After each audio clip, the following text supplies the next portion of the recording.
Welcome back to the Pittcon podcast. In this episode, we speak to Professor Ron Heeren about the role of molecular imaging in unravelling nature's complexity.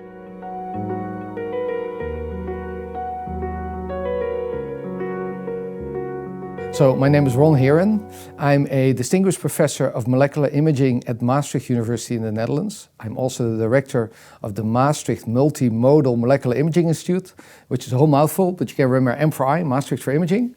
And I was trained as a physicist, then developed a career in chemistry, biochemistry, and now I'm teaching in a medical center. So you could say my career took me through all of the disciplines in science. I've always wondered about the complexity of nature. And as I was trained as a physicist, I have my own hero, and one of my heroes is Richard Feynman, you might know of.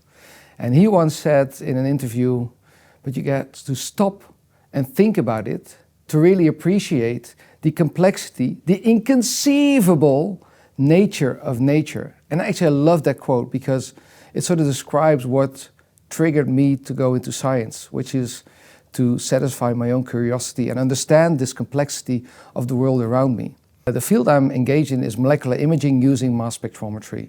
And there are essentially two ways of generating images with a mass spectrometer. Either using lasers, where we fire a laser at the surface, we evaporate and ionize molecules and analyze them in the mass spectrometer, or we use an ion beam, where a primary ion generates secondary ions that are then analyzed by a mass spectrometer, and that's the field of secondary ion mass spectrometry.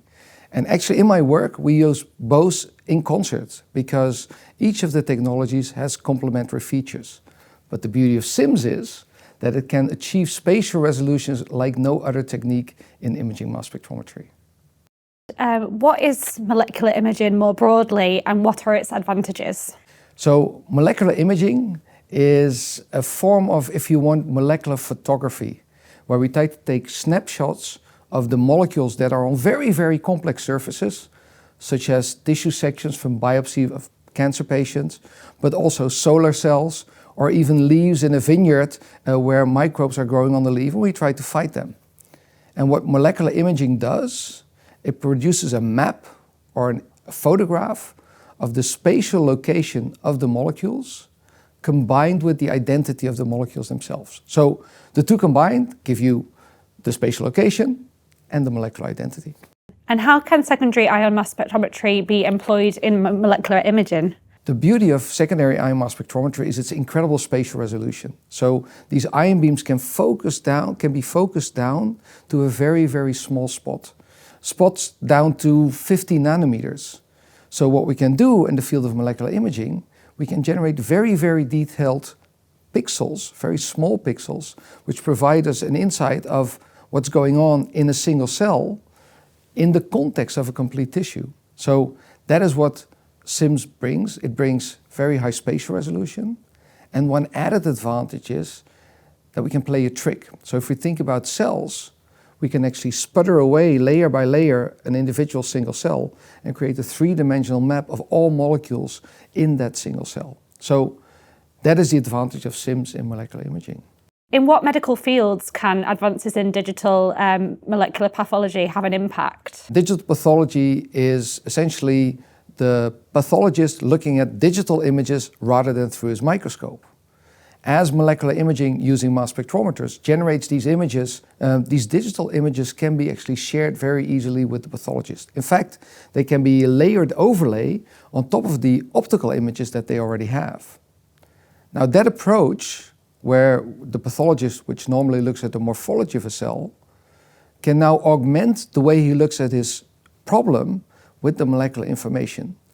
And that combination can be implied in many different diseases. I mean, one very obvious one is in the detection of tumor cells in a piece of tissue in a biopsy. We can look at tissue sections from cartilage that are taken from damaged knees to understand the healing process and design new drugs. We can look at pharmaceutical models, animal models, where we look at where does the drug end up? How is it metabolized? Does it have an effect?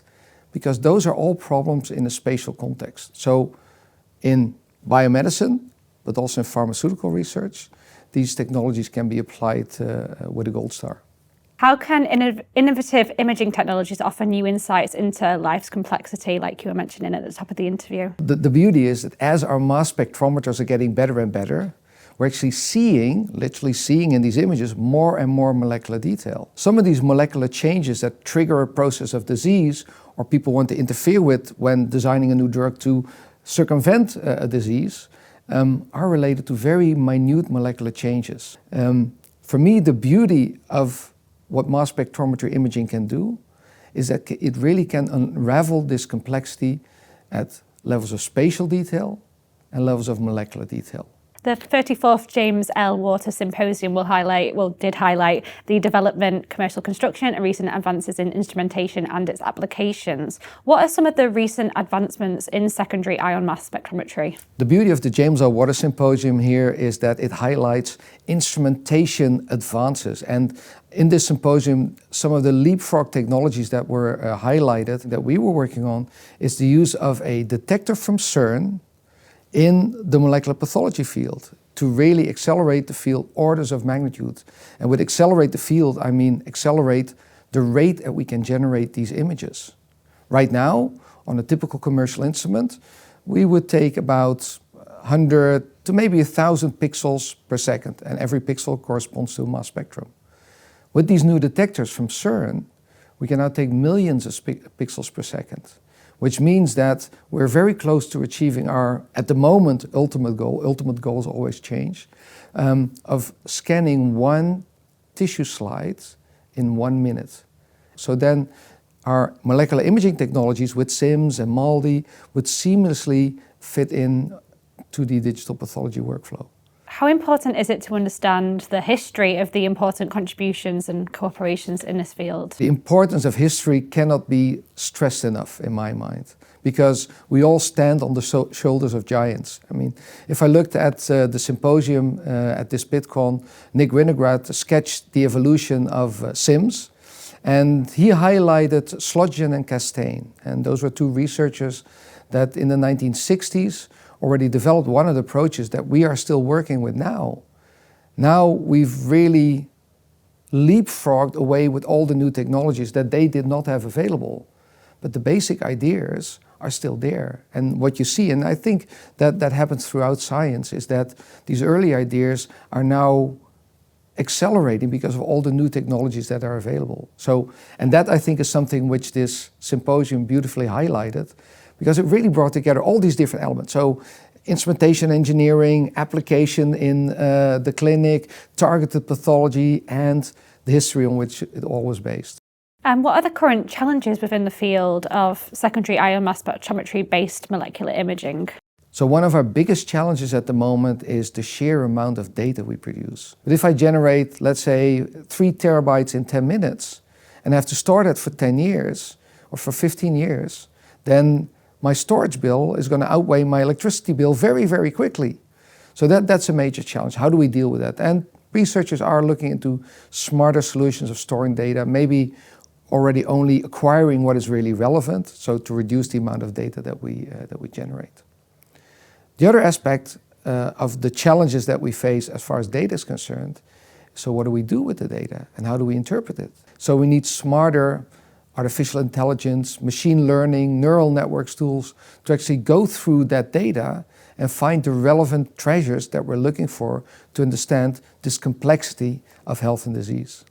And speaking of interdisciplinary interactions and connections, how important are events like Pittcon for such interactions?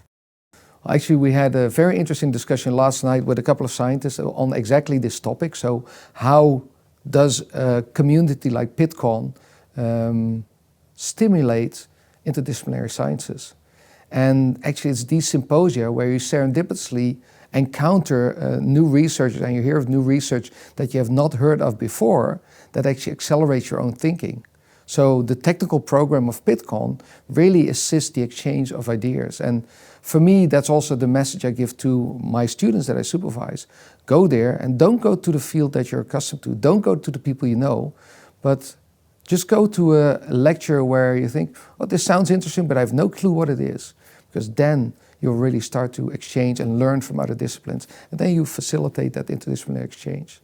And that's why it's so important to get together. Also physically, because after hours, when we meet up and discuss over a cup of coffee what we're doing, that's also where a lot of this informal interdisciplinary exchange happens.